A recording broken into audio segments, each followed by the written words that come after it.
Ug karon mga day, magluto lagi tag sudan para panihapon. Sakto pud mga day kay na may isda so mauto ako na lang siyang giprito. Kani laging giprito nako nga isda mga day at lagi ni siyang isagol sa atong lawoy karon. Dili man unta ko hilig og gulay-gulay mga day o mga dahon-dahon. Tung bata pa ko pero karon nga murag taas-taas na nga atong edad. Murag lahi ra gid mga day.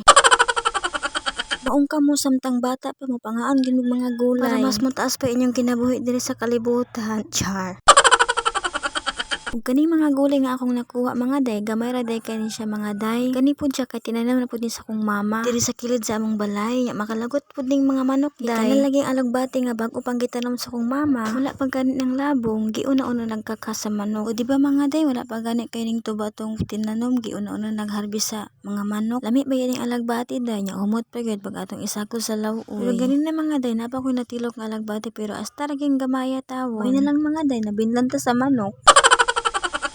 Nya mga day, so walay paglangan-langan naluto na ang ato ang lawoy with fry fish. Char.